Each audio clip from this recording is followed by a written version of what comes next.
fursa hii ili tuweze moja kwa moja kuingia katika somo letu la siku ya leo. Tumai ya kwamba mmeshinda salama, na kwa hivyo nichukue nafasi hii niwasalimie katika jina la Yesu. Hamjaboni? Nami sijambo. Nashukuru Bwana kwa sababu ametuhifadhi zote, ametuweka ili ya kwamba tukutane jioni ya leo na tuwe na nafasi nyingine ya kuweza kujifunza somo letu la leo. Na kwa hivyo tutakuwa na ombi, tutaomba na ili baadaye tuweze kuendelea na somo letu. Samahani, tumechelewa dakika 4, na kwa hivyo tutaanza moja kwa moja na halafu tuweze kuendelea katika jina la Yesu. Tuombeni. Takatifu na Mungu wetu, kwa jina la Yesu Kristo, waja mbele zako, tunakutukuza, tunakuinua, tunasema ni asante kwa sababu ya wema wako, kwa sababu ya fadhili zako, katika jina la Kristo Yesu. Ni ombi letu ya kwamba uweze kuwa pamoja nasi usiku wa leo, uweze kutufunza mambo ambayo tungependa kujifunza usiku wa leo. Tunahitaji neema yako, tunahitaji uweze kututembelea na kutenda mema kwa ajili ya wema wako na fadhili zako, katika jina la Kristo. Tunapoanza somo la leo, Mungu wa rehema, tunahitaji ufunuo kutoka kwako, Mungu wa rehema, na msaada utokao kwako, tukuelewe zaidi kwa ajili ya wema wako na fadhili zako. Kwa jina la Yesu Kristo tunaomba hata tunakushukuru. Amen.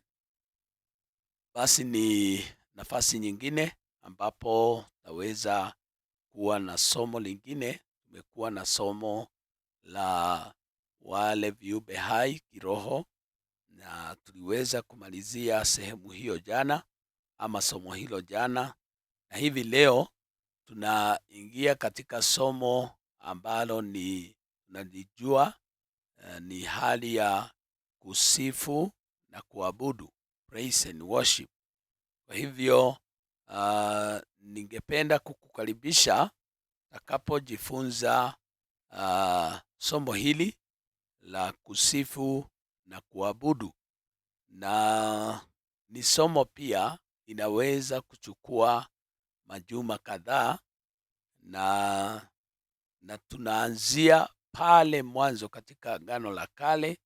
Kwa hivyo tutaanzia na kuleta mifano katika Agano la Kale, in the Old Testament.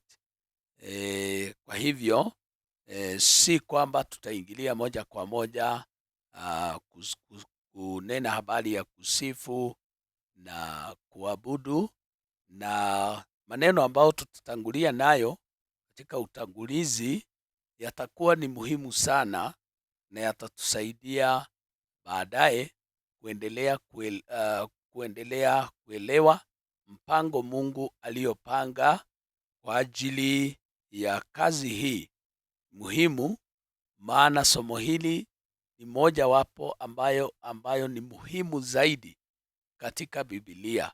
Kwa hivyo ni vizuri kuelewa ya kwamba habari hii ya kuabudu na kusifu ni moja wapo ya somo ambalo ni muhimu sana sana katika Biblia. Na tutaanza na Yohana 4 na mstari wa 23, the book of John chapter 4 verse 23. Pale kuna mazungumzo ambayo Yesu alinena na yule mwanamke Msamaria, na katika ile verse ya 23 anasema hivi: saa inakuja, nayo saa ipo, ambayo waabuduo halisi watamwabudu Baba katika roho na kweli, kwa maana Baba awatafuta watu kama hao wamwabudu. Kwa hivyo kuna watu ambao Mungu anawatafuta, nao ni watu ambao watamwabudu, na Biblia inasema watamwabudu katika roho na kweli. Na kwa hivyo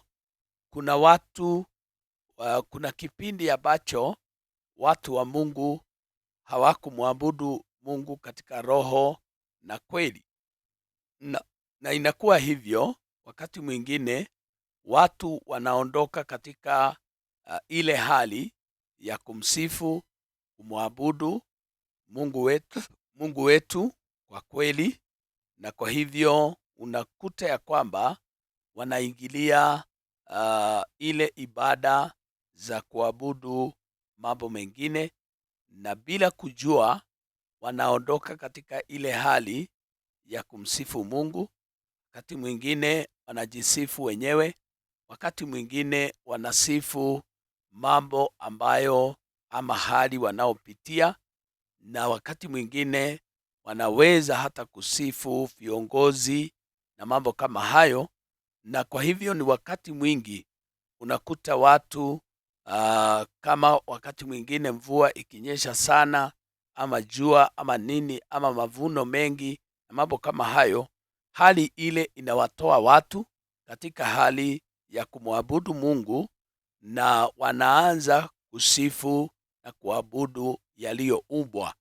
Na kwa hivyo tutakapoendelea vizuri kujua ya kwamba Mungu anatafuta wale halisi, wale watu ambao watamwabudu katika roho na katika kweli, na wale watu katika mioyo yao. Maana ile hali ya kusifu na kuabudu inatakiwa kutoka katika moyo, pale ndani kiridini mwa moyo, na ili mtu aweze kuwa na ule uzoefu wa kumwabudu na kumsifu Mungu, na Mungu anatafuta watu kama hao. Na kwa hivyo Yesu yeye mwenyewe ndiye alikuwa na tangazo hilo, kama vile watu wanatangaza kuna vacancy ya kazi, na ama kuna nafasi ya watu ambao wanahitajika katika kazi mbalimbali. Sasa Yesu akawa na tangazo hili ya kwamba kuna watu Mungu anatafuta ili waweze kumwabudu kwa kweli na katika roho. Na ili tuweze kuelewa na kusikanisha haya mambo vizuri, lazima tuangalie kitu ambacho tunaita ukuhani mpya. Ukuhani mpya. Na katika ile hali ya kuangalia ukuhani mpya, lazima pia tuangalie ukuhani katika Agano la Kale. Na kwa hivyo itatuchukua ili hali tukiangalia habari ya kuhani, na kwa hivyo tutakuta ya kwamba kwanza tunashughulikia kuhani na kazi yake ilikuwa nini na mambo hayo. Na kama vile nimekueleza ni kwamba hii itatusaidia baadaye kuelewa zaidi habari hiyo ya kusifu na kuabudu. Na katika ile Agano la Kale, hawa watu ambao wanaitwa makuhani waliweza kuinuliwa, na wao ndio waliweza kutoa ibada. Kazi hiyo ilikuwa ni kazi yao ya kuongoza na kutoa ibada ama kutoa dhabihu, na ili hali walikuwa ni kivuli tu ya mambo yatakayotokea katika Agano Jipya. Na kwa hivyo mifano yote na mambo yote waliofanya yalikuwa ni matayarisho, kwa sababu kuna kitu Mungu alitaka kufikia katika Agano Jipya. Ukisoma katika Waibrania 8 na mstari wa 5 na 6, Hebrews chapter 8 verse 5 to 6, ni mistari miwili ambayo tutaangalia pale. Waibrania 8 na mstari wa 5 na wa 6 inasema, wamtumikiao mfano wa kivuli cha mambo ya mbinguni, kama Musa alivyoagizwa na Mungu alipokuwa tayari kuifanya ile hema. Maana asema, angalia, ukavifanye vitu vyote kwa mfano ule ulioonyeshwa katika mlima. Lakini sasa amepata huduma iliyo bora zaidi, kwa kadiri alivyo mjumbe wa agano lililo bora, lililoamriwa juu ya ahadi zilizo bora. Kwa hivyo unakuta ya kwamba kuna mambo Musa aliagizwa, lakini anaambiwa ni mfano, anaambiwa ya kwamba ni kivuli. Kwa hivyo ni kumaanisha jambo lenyewe litakuja kutimia, na ndipo anasema kuna zile ahadi zilizo bora na mambo haya. Kwa hivyo ilikuwa ni njia ambayo Mungu alitarajia ya kwamba ataandaa watu wake polepole waweze kuwa na uzoefu wa ibada, kumtolea ibada, na mambo haya yaingie ndani yao, isiwe ya kwamba wanasukumiwa. Wale walitoa wanyama na dhabihu zingine katika agano lile la kale. Na katika Petro wa kwanza 2 na mstari wa 5, 1 Peter chapter 2 verse 5, Petro wa kwanza 2 na mstari wa 5 nasema hivi: ninyi nanyi kama mawe yaliyo hai mmejengwa muwe nyumba ya Roho, ukuhani mtakatifu, mtoe dhabihu za Roho zinazokubaliwa na Mungu kwa njia ya Yesu Kristo. Kwa hivyo unakuta ya kwamba sisi katika ukuhani mpya, maana tumesema sharti tuelewe ukuhani wa zamani vile ulivyokuwa, na pia tulinganishe na ukuhani wa sasa. Hapa Petro anasema sisi kama mawe yaliyo hai tunastahili kujengwa tuwe nyumba ya Roho, ukuhani mtakatifu, ili tuweze kutoa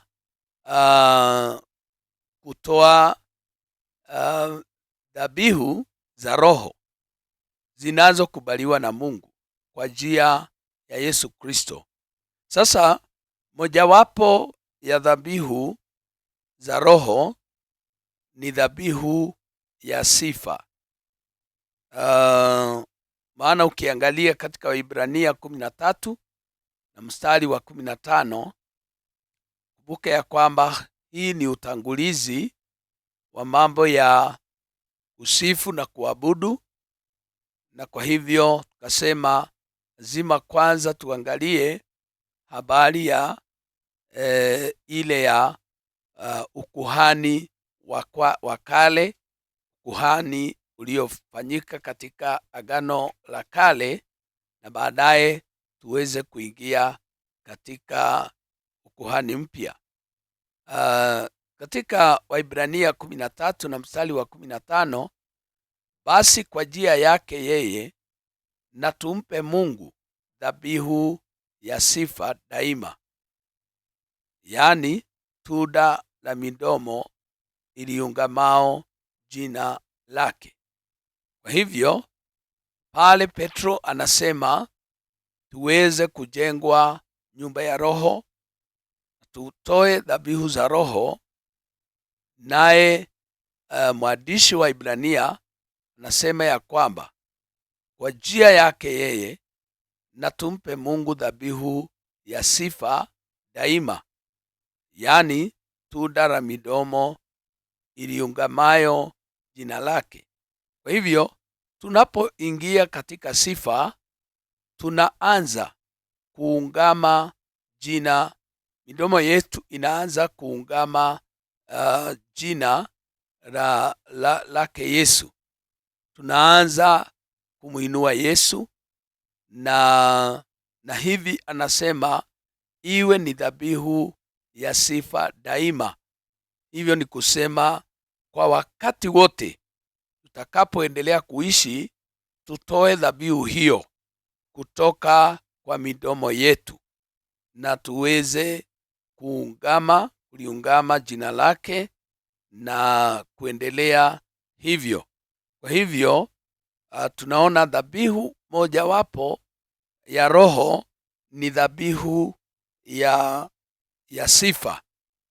Ni kitu ambacho tunatumia midomo yetu kuweza kulitangaza jina la Bwana wetu. Tukirudi katika ile hali ya kuangalia ukuhani wa kale na vile kuhani alivyotakiwa, tunaona kwanza kuhani, neno hili kuhani ni lile linahusishwa na wale wanaomkaribia Mungu.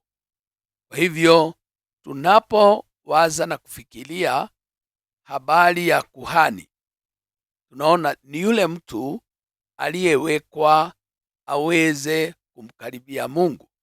Na tunajua kuhani aliweza kuingia katika hema ya makutano, na si kuingia pale nje tu, bali aliweza kuingia mahali patakatifu, na tena aliweza kuingia hata mahali patakatifu pa watakatifu. Kwa hivyo unakuta ya kwamba alikuwa na uwezo wa kuingia katika hiyo hema ya makutano katika sehemu tatu. Sehemu ile ya outer court, ama ile sehemu ya nje, ile ambao ilitolewa na ile ambapo wanyama walichinjwa, na baadaye aliweza kuingia katika sehemu ile inayoitwa holy place, ama mahali patakatifu, na tena aliweza kuingia ile inaitwa holy of holies, ama ile patakatifu patakatifu. Kwa hivyo kuhani alipata nafasi ya kuingia katika sehemu hizo zote. Nimekueleza ya kwamba hii ina muhimu wake kuelewa hivi na kuelewa mambo haya. Na kwa hivyo hawa makuhani walipewa heshima ya kuingia mahali ambapo watu wengine hawakuweza kuingia. Katika Kutoka 19 mstari wa 22, Exodus 19 verse 22,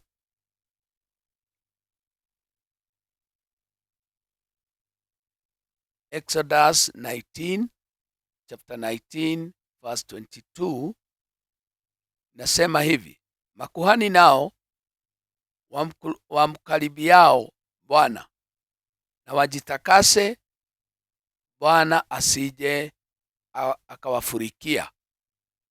Hawa makuhani ilikuwa ya kwamba wao watamkaribia Mungu, kama nimekueleza ya kwamba jambo moja lililopatikana kwa makuhani ni kwamba wao ndio walikuwa wamekubaliwa kumkaribia Bwana, kwa sababu kuna wakati wana wa Israeli walitaka kwenda katika mlima na walisema ya kwamba si kwamba Musa awe akienda kwa mlima kusikia Mungu vile anavyoelezwa, hata nao pia wanaweza kwenda katika ule mlima.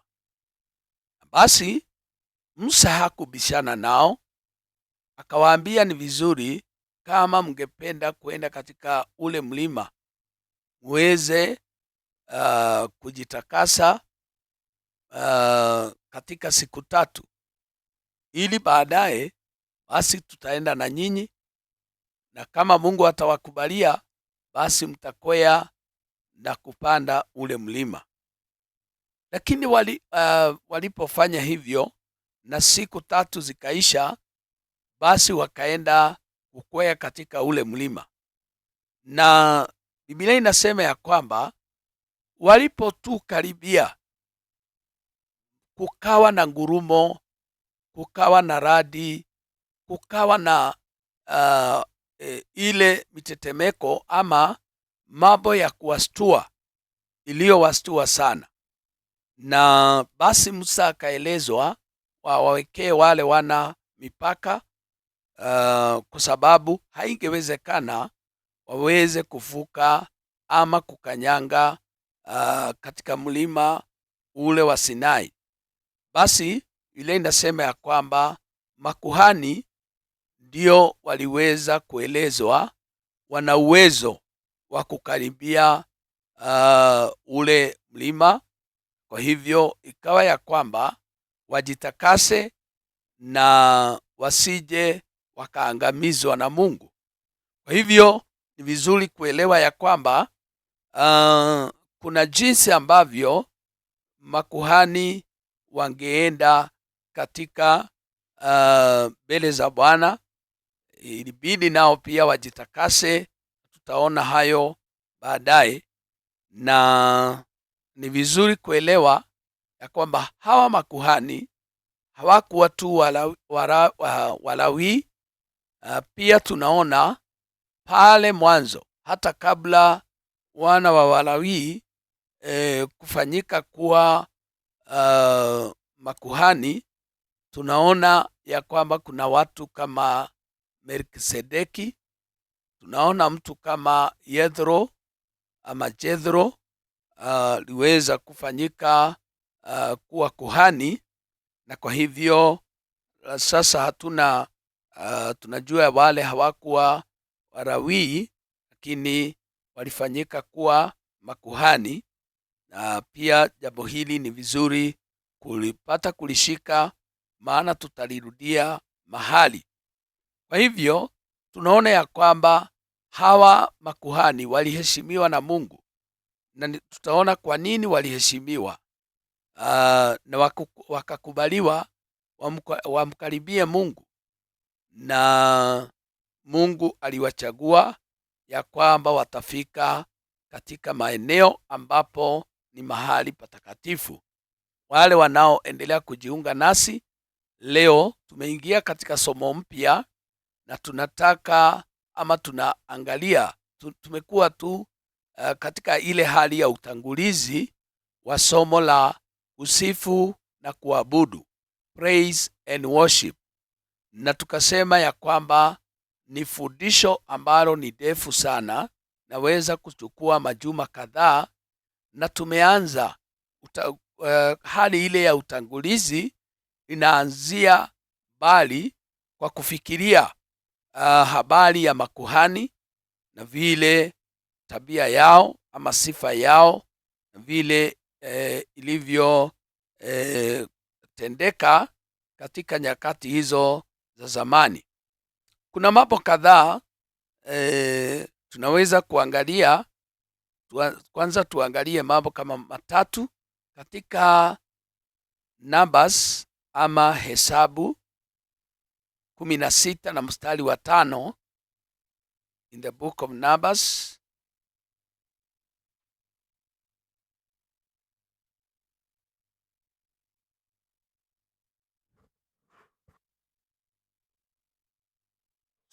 Biblia inasema hivi, Numbers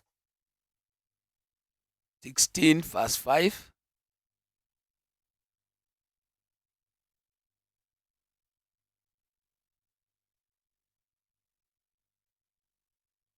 Biblia inasema hivi, kisha akanena na Kora na mkutano wake wote, akawaambia, asubuhi Bwana ataonyesha ni kina nani walio wake, kisha ni nani aliye mtakatifu, tena ni nani atakayemkaribisha kwake.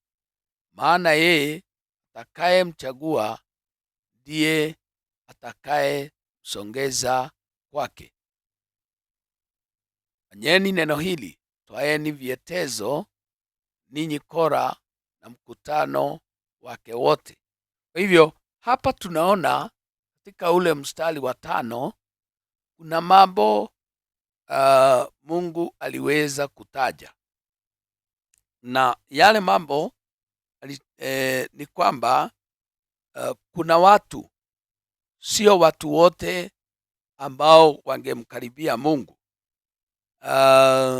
Biblia inasema ya kwamba Mungu ataonyesha ni kina nani walio wake. Kwa hivyo ile ni hali ya kutengwa kwa ajili ya Jehova.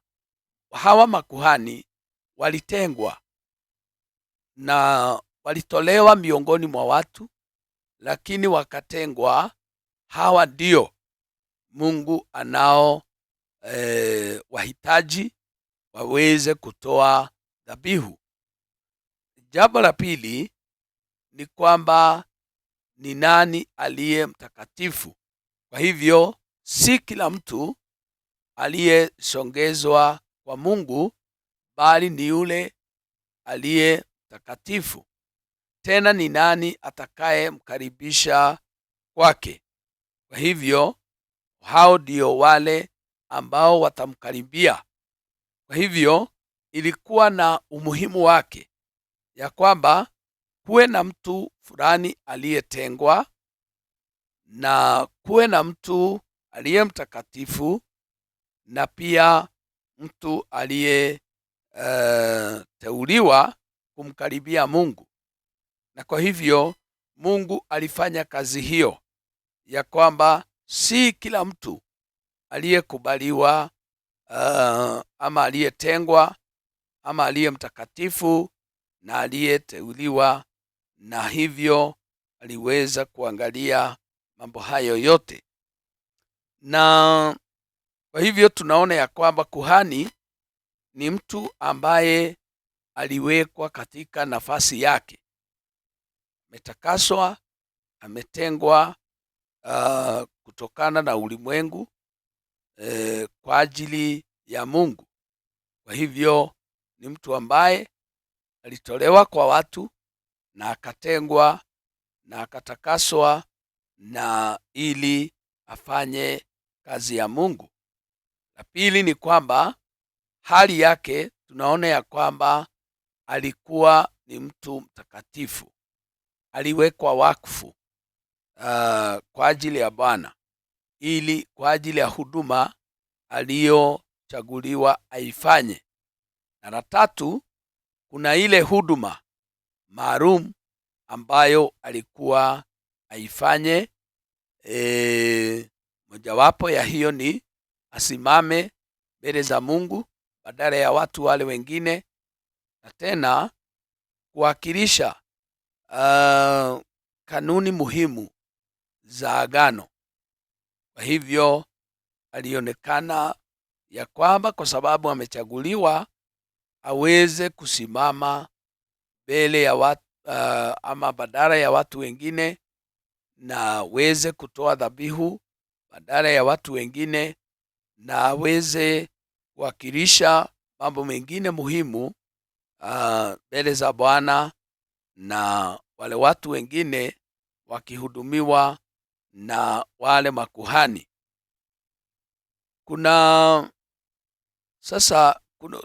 Pia kuna ambapo tumeangalia katika agano la kale, Old Testament, bado tutaendelea tukiangalia na tena upande mwingine wa agano jipya. Katika agano jipya sisi kama kanisa, unajua ya kwamba wanaitwa eklesia. Eklesia ni kumaanisha kikundi kilichoteuliwa ama kilichoitwa kutoka ulimwengu wa dhambi, na ili watu waachane na dhambi. Na hiyo tunaweza kuangalia katika Wakolosai 1 na mstari wa 13. Kolosai 1, Colossians chapter 1 verse 13. Kumbuka tumeona makuhani wa zamani waliitwa, ni watu ambao walitengwa na Mungu akawachagua. Biblia inasema katika Wakolosai 1 na mstari wa 13, naye alituokoa katika nguvu za giza, akatuhamisha na kutuingiza katika ufalme wa mwana wa pendo lake. Kwa hivyo unakuta maneno anao nakili huyu Paulo kwa Wakolosai, anasema Mungu alituokoa katika nguvu za giza, akatuhamisha na kutuingiza katika ufalme wa mwana wa pendo lake. Kwa hivyo ni kumaanisha ya kwamba alituteua na alituita ili tutoke katika ule ulimwengu wa giza ama katika nguvu za giza, na kwa hivyo ni vizuri kuelewa ya kwamba sisi tulikuwa tumefungwa, tulikuwa katika ule upande mwingine, lakini tukahamishwa. Neno ambalo wanatumia hapa ni kwamba akatuhamisha na kutuingiza katika ufalme wa mwana wa pendo lake. Kwa hivyo sisi tumehamishwa, na kwa hivyo kama vile makuhani wa kale waliweza kutwaliwa ama waliweza kuitwa na kuchaguliwa, na sisi vile vile tumechaguliwa hivyo. Katika Waibrania 12 na mstari wa 14,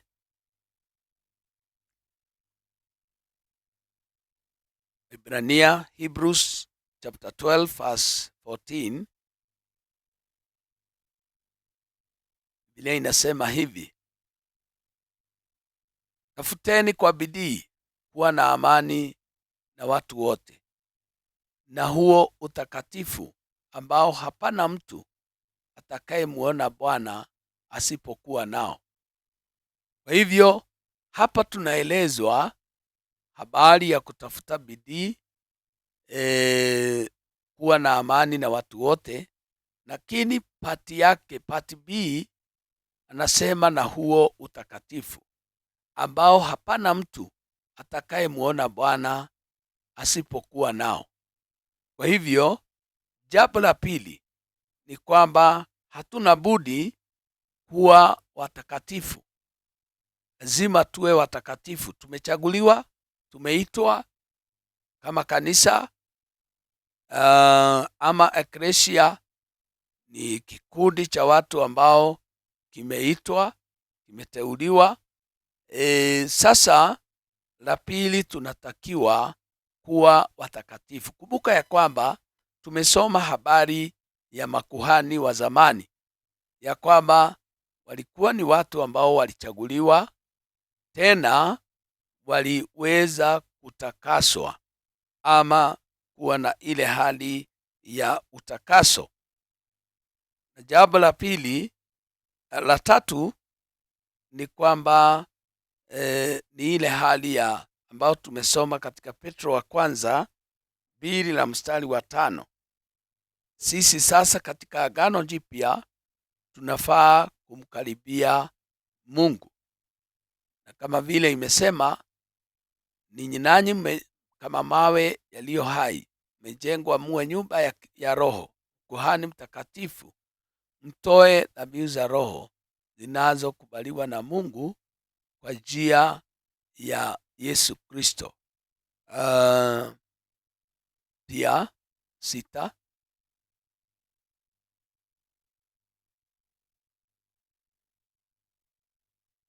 kwa kuwa imeandikwa katika maandiko, tazama naweka katika Sayuni jiwe kura pembeni, teule lenye heshima, na kila mwaminie hatatahayarika. Okay, kwa hivyo Na pia tunaweza kuona katika Waibrania ambao tumesoma, tunaweza kurudi pale 13 na mstari wa 15. Kwa hivyo vile vile kama vile makuhani wanavyomkaribia Mungu, nasi tunafaa kumkaribia ili tumpe kwa njia yake yeye, tumpe dhabihu za sifa daima, yaani tunda la midomo yetu linaloungama jina lake. Kwa hivyo nakuta ya kwamba ya sisi tumeitwa kama makuhani na hatuna budi kuwa watakatifu. Kwa hivyo sharti tuwe watakatifu, na tena tumeitwa kumkaribia Mungu.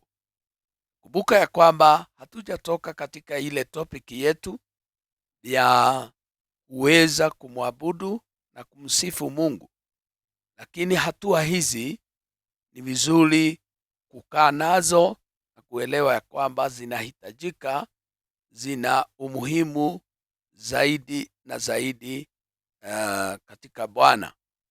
Na kuna mambo mengine kuhani aliyotarajiwa awe nayo, ile hali ya utimilifu na utakaso. Hiyo tumeguzia, na mavazi na pia ile hali ya kuwekwa wakfu ama kutengwa ilikuwa ni inaendelea, na ile hali pia ya kupakwa mafuta, na mambo haya yote yalitakiwa kuwa na kuhani katika siku hizo, na ili aweze kuendelea katika huduma ile ya ukuhani. Katika Petro wa kwanza 2 na mstari wa 9,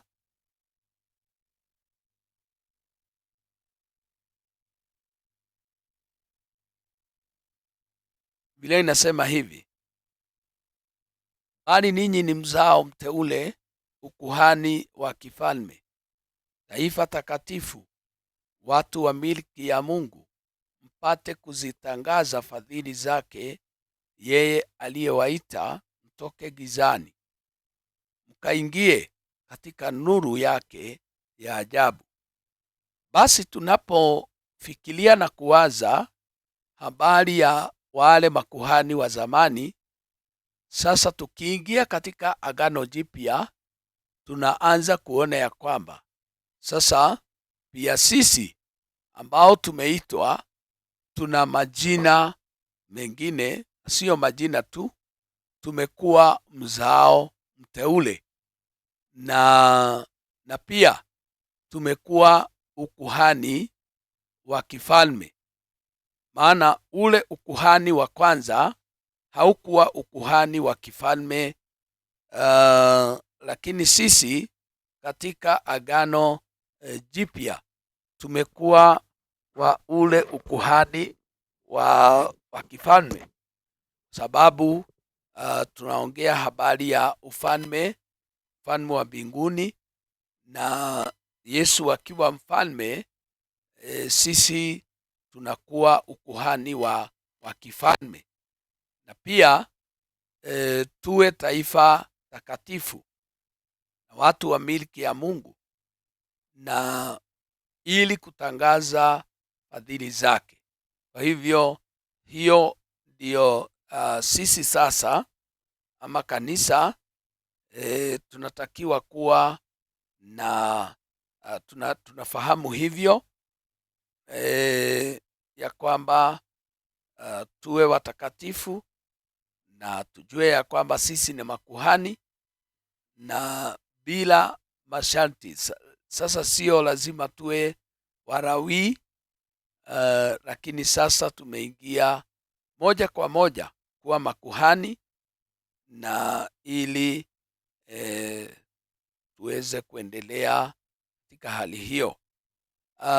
Katika ile nimetaja hema ya makutano,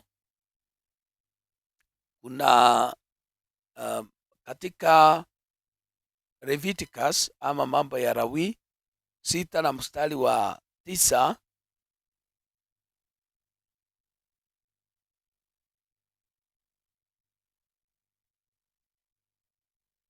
katika ile hema ya kukutania pia kuna mambo yale yalitakiwa kufanywa na makuhani. Biblia inasema ya kwamba haya mwagiza Haruni na wanawe, uambie amri ya sadaka ya kuteketezwa ni hii: hiyo sadaka ya kuteketezwa itakuwa pale motoni juu ya madhabahu usiku wote hata asubuhi, na huo moto wa madhabahu utawaka juu yake usisimike. Kwa hivyo mojawapo ya kazi ambazo makuhani walitakiwa kufanya ni kutozima ule moto wa madhabahu. Kwa hivyo walichunga usiku wote, na wale watu Mungu wanaotafuta wa kumwabudu kwa kweli na roho ni wale watu ambao wana ule moyo ama wanaweza kuweka moto ukiwaka na ukiendelea kuwaka. Mstari wa 13 nasema, moto utatunzwa uwake juu ya madhabahu daima, usisimike. Pale ilikuwa imesema habari ya moto kutozimika usiku kucha.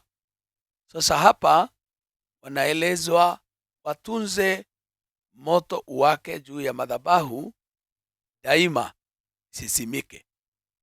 Kwa hivyo wanaomwabudu Mungu kwa kweli na roho wanatakiwa kuwa kama makuhani wanao angalia moto wa Bwana ama moto wa madhabahu usizimike. Na kwa hivyo bado tunaendelea tukikaribia kuona kazi ya watu wanaomwabudu Mungu kwa kweli na roho ni watu wa namna gani. Ndiposa tumechukua mfano huu wa wale makuhani ili watu wajue ya kwamba Mungu anaowatafuta ni wale ambao hawatazima ule moto wa roho ama moto wa madhabahu katika ile hali ya kumwabudu na kumuinua Mungu. Na mahali pale patakapokuwa na majifu, kuna kitu walielezwa katika hiyo bado sura ya 6 mstari wa 10 na 11, mambo ya Lawi ama Leviticus chapter 6 verse 10. Naye kuhani atavaa nguo yake ya kitani na suruali zake za kitani atazivaa mwilini mwake, naye atazoa majifu ambayo huo moto umeiteketezea sadaka juu ya madhabahu. Kwa hivyo kisha atayaweka kando ya madhabahu. Ilikuwa ni kazi ya yule kuhani kuondoa ile majifu, maana majifu yale yakiwa kwa wingi yanazima moto, yanazuilia moto kutowaka vizuri. Kwa hivyo ilikuwa ni kazi ya kuhani kuondoa majivu na mambo kama hayo. Na tena katika mambo ya Lawi 9 na mstari wa 22, 9 chapter 9 verse 22, kisha Haruni akainua mikono yake na kuielekeza kwa hao watu akawabariki, kisha akashuka, akisha isongeza sadaka ya dhambi, sadaka ya kuteketezwa, sadaka ya amani. Kwa hivyo unakuta kazi ya kuhani ilikuwa ni kazi ya kuwabariki watu wa Mungu. Akishatoa dhabihu anawabariki, na hiyo ilikuwa ni kazi yake. Bado ilikuwa ni kazi ya makuhani kuweza kupiga tarubeta, na ili wakiwa na tangazo fulani nataka kueleza watu, walipiga tarubeta na kukiwa na jambo muhimu ambalo watu wanatakiwa kuisikia. Kwa hivyo tumeweza kuzungumzia sana na kuangalia, na bado tutaweza kuendelea hivyo, alafu baadaye tuingie katika ile hali ya kutazama mambo ya ukuhani mpya na vile ambavyo tunatakiwa kumsifu na kumwabudu Bwana katika maisha yetu, maana Mungu anatafuta watu kama wale wawe wakimwabudu kwa kweli na roho, na itakuwa ni vizuri. Na takomea hapo kwanza, ni tuone kama kuna swali siku ya leo.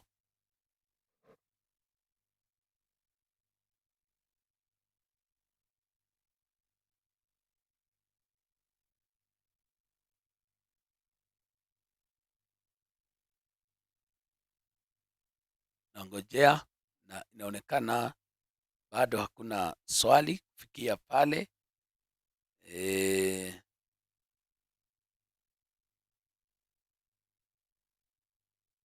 Watu wa Agano Jipya, wale ambao tunasema ukuhani wa Agano Jipya ama ukuhani mpya, lazima kwanza wale makuhani wale wa Agano Jipya lazima wawe wana wa Mungu. Katika Efeso 3 na mstari wa 15, Efeso 3 na mstari wa 15, hivyo watu wa Agano Jipya wanapaswa nao kuwa wana wa Mungu. Mungu alichagua Walawi kuwa ni watu wake, na hivyo na sisi pia Mungu ametuchagua kuwa wana. Biblia inasema hivi, Efeso 3 na mstari wa 15, ambaye kwa jina lake ubaba wote wa Mungu, ubaba wote wa mbinguni na wa duniani unaitwa. Kwa hivyo sisi ni wana, tumefanyika wana, tunaye baba wetu. Licha ya kuwa tuko hapa duniani, tuna baba wetu wa mbinguni, na tunamuita Aba, Baba, kama vile wa Efeso 8 inavyosema. Na jambo lingine, hawa watu wa Agano Jipya walio kisoma katika Yohana 15 na mstari wa 16, tunaona vile walivyochaguliwa na Mungu. Na kwa sababu tulisema yule kuhani wa zamani alichaguliwa, kumbuka ya kwamba tunaelekea kuona vile ambavyo yule anayemwabudu Mungu kwa kweli na roho anafaa kuwa mtu wa aina gani. Yohana 15 mstari wa 16, si ninyi mlionichagua mimi, bali ni mimi niliyewachagua ninyi, na nami nikawaweka mwende mkazae matunda, matunda yenu yapate kukaa, ili kwamba lolote muombalo Baba kwa jina langu awapeni. Kwa hivyo tunakuta ya kwamba hao watu wa Agano Jipya si kwamba walijichagua wao wenyewe, na si kwamba walichagua Mungu kwanza.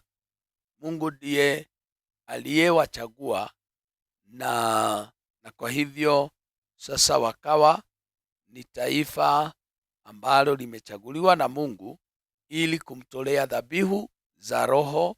Na dhabihu za Roho tulisema mojawapo ni ile ya sifa. Na kwa hivyo hata kama tumekuwa na utangulizi tu siku ya leo, nafikiri tutakomea hapo na kuendelea. Tutaendelea kutokea hapo siku ya Jumatatu, panapo majaliwa ya Mungu wetu.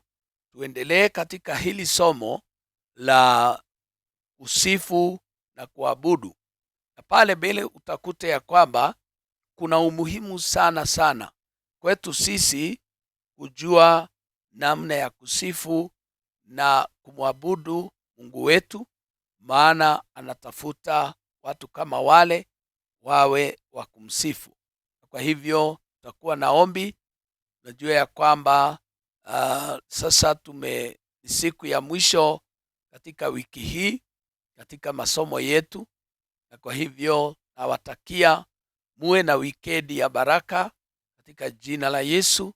Mungu azidi kuwa pamoja nanyi na kuwaongoza kwa kila jambo katika jina la Kristo Yesu. Naamini ya kwamba tutabarikiwa tutakapoandamana na kuendelea huko mbele kuona vile ambavyo tunatakiwa kufanya katika ile hali ya ibada ama kumwabudu Mungu wetu vile inavyotakikana. Na tushukuru Mungu wetu kwa ajili ya wiki hiyo ambayo imepita, na pia kwa ajili ya siku zilizo mbele kumalizia wikendi hii. Mungu atakuwa pamoja nanyi. Na tushukuru Mungu wetu, kwa jina la Yesu Kristo twaja mbele zako, tunakutukuza kwa kuinua. Twasema ni asanti kwa ajili ya usiku wa leo. Umekuwa nasi tangu Jumatatu, umetuhifadhi, umetulinda. Mungu wa rehema, Bwana, hatuna budi kusema asanti kwako kwa ajili ya mambo mengi mazuri ambayo umetutendea. Wewe ni Mungu wetu uliyetuchagua na ukaone ya kwamba tunafaa tukuabudu kwa kweli na roho, tutoe ile dhabihu ya Roho. Mungu wa rehema, tunaamini ya kwamba kwa hakika dhabihu hiyo itakufikia kwa jina lako takatifu. Uinuliwe, uhimidiwe Mwokozi wa rehema. Tunaungana na malaika walio mbinguni wakisema, mtakatifu mtakatifu ni wewe. Unatafuta watu ambao watakuabudu kwa kweli na roho. Bwana wa rehema, hebu tupatikane, tuonekane watu ambao watatimiza mapenzi yako katika jina la Yesu. Uinuliwe na hata uhimidiwe. Wabariki wasikilizaji wangu, na Bwana ukaweze kulibariki kanisa lako nyakati za mwisho. Kutokee na kuinuke wengi ambao watakuabudu katika jina lako takatifu. Uinuliwe, uhimidiwe Mwokozi wa rehema. Wewe ni mwema na hakuna mwingine kama wewe, kwa jina la Yesu Kristo. Wabariki watu wako Bwana, zidi kututenda mema. Wikendi hii tunaikabidhi mikononi mwako hadi tutakapoonana tena siku ya Jumatatu. Tunajikabidhi mikononi mwako. Tubariki zote na uzidi kutenda mema kwa ajili ya maisha yetu, katika jina takatifu la Yesu Kristo tunaomba hata tunakushukuru.